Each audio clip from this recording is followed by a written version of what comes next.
সম্মানীয় দর্শক, আপনার কাছে প্যান কার্ড বা একাধিক প্যান কার্ড থাকলে আজকের ভিডিওটি আপনার জন্য অত্যন্ত গুরুত্বপূর্ণ। তো প্যান কার্ড ব্যবহারের সময় এই ভুল করছেন না তো আপনি? হতে পারে বড় অঙ্কের জরিমানা। ইনকাম ট্যাক্স ডিপার্টমেন্টের পক্ষ থেকে নতুন করে সতর্কবার্তা দেওয়া হলো নতুন বছরের জন্য। তো প্যান কার্ড ব্যবহার নিয়ে কি সতর্কবার্তা প্রদান করলেন ইনকাম ট্যাক্স ডিপার্টমেন্টের পক্ষ থেকে এবং নতুন কি নিয়ম জারি করলেন তা জানিয়ে দেব আজকের ভিডিওতে। এছাড়া আপনাদের কাছে একাধিক প্যান কার্ড যদি থেকে থাকে তাহলে অতিরিক্ত প্যান কার্ড কিভাবে ইনকাম ট্যাক্স ডিপার্টমেন্টের কাছে তার সমর্পণ করবেন বা জমা দেবেন, আর জমা না করলে কত টাকা জরিমানা করতে পারে তাও বিস্তারিত জানিয়ে দেবো আজকের ভিডিওতে। ভিডিও ভালো লাগলে অবশ্যই চ্যানেলটি সাবস্ক্রাইব করে পাশের ঘন্টাটি বাজিয়ে রাখবেন এ ধরনের লেটেস্ট আপডেট সবার আগে পাওয়ার জন্য। তো চলুন শুরু করি এই ব্যাপারে কি রয়েছে আপডেট এবং নিয়ম কি বলা হয়েছে একাধিক প্যান কার্ড এবং প্যান কার্ড ব্যবহার নিয়ে। দেখুন, আপডেটে বলা হয়েছে যে প্যান ব্যবহারের সময় এই ভুল করছেন না তো বড় অঙ্কের জরিমানাও করতে পারে আয়কর দপ্তর।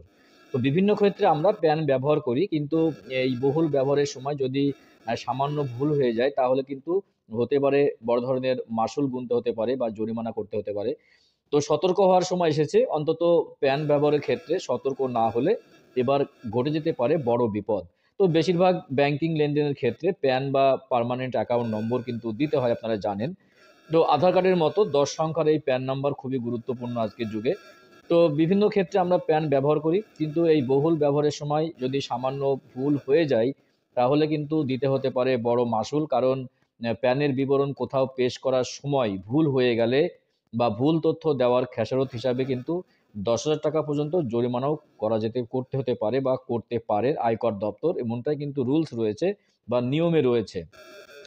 তো শুধু তাই নয়, অনেক নাগরিকই একাধিক প্যান কার্ড কিন্তু রয়েছে। আপনারা জানেন যে অনেকেই একাধিক প্যান কার্ড করে থাকে, সে ভুলবশত হোক আর জেনে হোক করে থাকে। তো তাদের পরামর্শ দেওয়া হচ্ছে যে অব্যবহৃত প্যান কার্ড জমা করে দেওয়াই ভালো, না হলে জরিমানা কিন্তু গুনতে হতে পারে। আসলে ভারতীয় আয়কর আইন 1962 এর 227 বি অনুসারে কোনো ব্যক্তি ভুল প্যান তথ্য দিয়ে থাকলে 10,000 টাকা পর্যন্ত জরিমানা করতে পারে কর্তৃপক্ষ। দেখুন, ভারতীয় আয়কর আইন 1962 এর 272 বি অনুসারে যদি কোনো ব্যক্তি একাধিক প্যান কার্ড করে থাকে তাহলে কিন্তু 10,000 টাকা পর্যন্ত জরিমানা করতে পারে। এমনকি বাতিলও করে দেওয়া হতে পারে যে ওই ব্যক্তির প্যান কার্ড, তো এই বিশেষ কার্ডে নামের বানান ভুল থাকলেও তা কিন্তু গ্রহণযোগ্য নয়। সুতরাং প্যান কার্ডের তৈরির সময় কিন্তু খুব সতর্ক হওয়াই বাঞ্ছনীয় বা প্রয়োজন। তো যখন কোনো নাগরিক আয়কর রিটার্ন আইটিআর ফাইল করেন তাকে খুব সতর্ক হয়ে 10 সংখ্যার প্যান লিখতে হয়।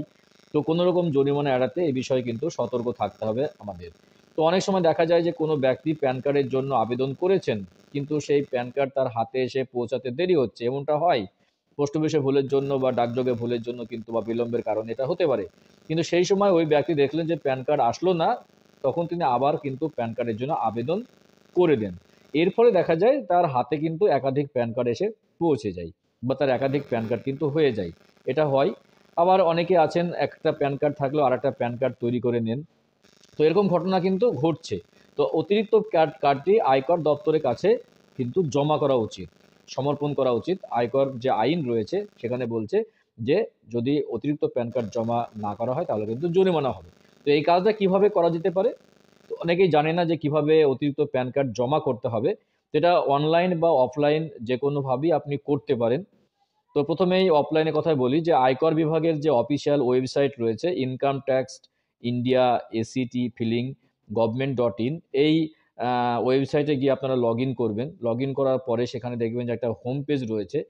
তো হোম পেজে দেখবেন request for new pan card, অর্থাৎ যেখান থেকে আপনারা প্যান কার্ড বানান বা কারেকশন করেন বা চেঞ্জ করেন।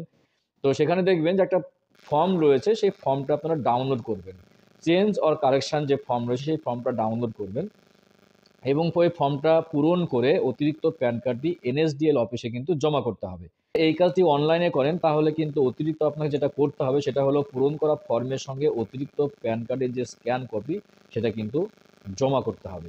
তো বুঝতে পারলেন যে একাধিক প্যান কার্ড থাকলে অবশ্যই আয়কর দপ্তরের কাছে জমা করতে হবে। জমা করার সিস্টেম তো আমি বললাম অফলাইন এবং অনলাইন দুটো সিস্টেমে করতে পারেন। আর প্যান কার্ড করার সময় যদি ভুল হয়ে যায় তবুও কিন্তু আপনার জরিমানা হতে পারে, বা সেক্ষেত্রে আপনাকে সতর্ক হতে হবে। দুটোর ক্ষেত্রে কিন্তু জরিমানা হতে পারে। একাধিক প্যান কার্ড এবং প্যান কার্ড করার সময় দুটোর ক্ষেত্রে কিন্তু আপনার জরিমানা হতে পারে। খুব গুরুত্বপূর্ণ আপডেট দেওয়ার চেষ্টা করলাম আজকের ভিডিওতে। ভিডিও ভালো লাগলে অবশ্যই চ্যানেলটি সাবস্ক্রাইব করবেন। পাশের ঘন্টাটি বাজিয়ে রাখবেন এই ধরনের লেটেস্ট আপডেট সবার আগে পাওয়ার জন্য। তো দেখা হচ্ছে নেক্সট ভিডিওতে এই ধরনের গুরুত্বপূর্ণ আপডেট নিয়ে। ভালো থাকবেন, সুস্থ থাকবেন। আপনার প্যান কার্ড সুরক্ষিত থাকুক। অসংখ্য অসংখ্য ধন্যবাদ।